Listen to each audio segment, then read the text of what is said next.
Der 6. Parteitag der Bewegung geht zu Ende. September 1935. Nazi leader Adolf Hitler stood before a massive crowd to announce a set of laws that would change the course of history: the Nuremberg Laws. These decrees stripped Jews of their German citizenship, forbade them from marrying non-Jews, and excluded them from civil society. Basic human rights, the right to live, flourish, and exist equally, were erased. The question of responsibility became inevitable. Who would act? Was it the moral responsibility of other nations to offer refuge to Jews fleeing genocide? Of ordinary citizens, strangers? Could fellow Jews support this great burden alone? In the midst of the refugee crisis, one unexpected nation opened its doors: the Dominican Republic. The story of how a small, struggling nation rose to meet a moral crisis, while larger powers turned away, begins with the rising tide of anti-Semitism beyond Nazi Germany. As the world grappled with the economic hardships of the Great Depression, countries imposed strict immigration quotas, in spite of the growing refugee crisis. As Hitler's horrors escalated, however, President Franklin Roosevelt could not ignore mounting pressure from Jewish leaders and humanitarian voices. Something had to be done. In July 1938, Roosevelt convened 32 countries at the Avion Conference to discuss Jewish resettlement. Speeches were made, sympathies expressed, but country after country refused to raise their quotas. Only the Dominican Republic made an offer: 100,000 visas, several times more than the U.S. annual quota of 30,000, on the condition that refugees become agricultural workers and contribute to the country's enrichment. The Dominican Republic's leader, military dictator Rafael Trujillo, was motivated by more than a desire for economic gain. A notorious racist, he hoped Jewish refugees would intermarry and whiten the native population. Trujillo also sought to repair relations with Roosevelt after the Parsley Massacre less than a year earlier, in which his troops slaughtered roughly 15,000 Haitian migrants. American officials quickly recognized Trujillo's self-serving motives. Secretary of State Cordell Hull wrote that the offer is simply a publicity gesture. But after Kristallnacht in November, a night of violent anti-Jewish pogroms in Germany, the situation worsens, and with few other countries opening their borders, Jewish organizations had little choice but to take the Dominican Republic's offer seriously. In 1939, the American Jewish Joint Distribution Committee raised $200,000 to fund the immigration and settlement of Jewish refugees into the Dominican Republic. They also created the Dominican Republic Settlement Organization, or DORSA, led by Jewish philanthropists James N. Rosenberg and Joseph Rosen. Funds came from ordinary Jewish families, often of modest means themselves, who saw it as their responsibility to rescue fellow Jews. But could the colony live up to expectations? In December 1939, Joseph Rosen, vice president of DORSA, traveled to the Dominican Republic to find the best location for their resettlement project. He chose Sosúa, a 30,000-acre tract next to the Atlantic Ocean, previously owned by the United Fruit Company. Trujillo offered the property, valued at $100,000, as a gift to DORSA. A few weeks later, on January 30th of 1940, he signed a contract guaranteeing settlers' rights. The Republic hereby guarantees to the settlers and their descendants full opportunity to continue their lives and occupations free from molestation, discrimination, or persecution, with full freedom of religion, equality of opportunities, and civil, legal, and economic rights, as well as all other rights inherent to human beings. Things were looking up, but the biggest hurdle was yet to come. In May and June 1940, German troops conquered Belgium, the Netherlands, and much of France, closing Western Europe's shipping lanes. American neutrality laws prevented using American ocean liners in war zones, forcing DORSA to rely on foreign shippers. Refugees had to transit through intermediate countries, which required wading through oceans of red tape, as Rosen put it. Only 50 Jews could be resettled in the first year, but DORSA refused to give up. Half the world lives under the shadow of war, persecution, horror, and death. Now, an open door of hope beckons.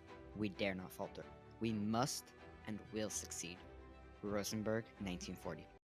From 1941 to 1947, roughly 5,000 visas were issued to European Jews, but due to transportation issues, only 700 reached the Dominican Republic. Among them was Carl Lowy, father of Kitty Lowy. The people that were there, they were just a compilation of people from Germany and Czechoslovakia and Hungary. And these people who had been tailors and business people and doctors and musicians and politicians and researchers and scientists now were in this jungle. Upon arrival, settlers lived in communal barracks and underwent months of intensive agricultural training.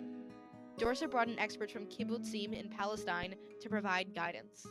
If settlers proved capable after 6 months, they received a homestead, livestock, and $500 of credit, loans to be repaid once they became successful farmers. In 1941, the settlers established a dairy cooperative, Silsa, to process and sell milk, butter, and cheese, along with a meat cooperative. These industries became Sosua's largest, though small businesses prospered as well. Barber shops, cafes, movie theaters, and bakeries. Businesses employed local Dominicans as well as European Jews. Other institutions emerged as well. Medical facilities helped settlers adjust to the climate, schools taught children Spanish, and a Jewish synagogue hosted weddings and b'nai mitzvahs. There was no anti-Semitism, absolutely none. But there were more men than ladies. So they married native girls. But the natives didn't mind their kids were brought up in the Jewish religion. For some, Sosúa was a temporary stop before obtaining U.S. visas. For others, it was paradise, a place of hope, safety, and opportunity in a cruel world. But the best part of the whole thing was the beach. Oh, the beach was wonderful. And I saw the kids down at the beach running into the water. I said, oh, well, I gotta go there. So my brother went with me, thank God. I had never been to a beach, so I ran into the water, and down I went. But I'll tell you this much, I learned to swim. After the war ended, nearly all of Sosua's Jews left to the United States in search of a better climate and more employment opportunities. By 1983, only 20 of the original settlers and their families remained in Sosúa. Today, Sosúa looks very different. The old farmhouses have given way to high-end resorts, and the dirt roads have been replaced by busy streets. Markers of Sosúa's Jewish identity are still there if you know where to look. The synagogue, the street signs, the cemetery. The dairy cooperative founded by the Jews, now relabeled Productos Sosúa, is the largest in the nation. Local Sosúan restaurants serve strudel alongside coffee, mango besides matzah, and gouda on tostones. The entire town attends Seder on Passover and dances the merengue during its namesake festival in July. The Jews that left for the United States haven't forgotten their roots either. He made some great friends while he was there. And those survivors would get together every few years and have a reunion. The 700 refugees who originally founded the Sosúa colony have largely passed away, leaving behind thousands of children, grandchildren, and great-grandchildren. Many of them are interracial. Meanwhile, the Jewish Distribution Committee, the humanitarian organization that founded Dorsa, is thriving with over $450 million in annual donations. It remains committed to the Hebrew principle Tikkun Olam, the moral responsibility to repair the world. Sosúa is an embodiment of that ideal. Despite the complexities of its origins, it has become a symbol of refuge, the biblical promised land of milk and honey, abundant in resources and blessings, a place where human rights of safety, dignity, and hope were restored, and lives rebuilt.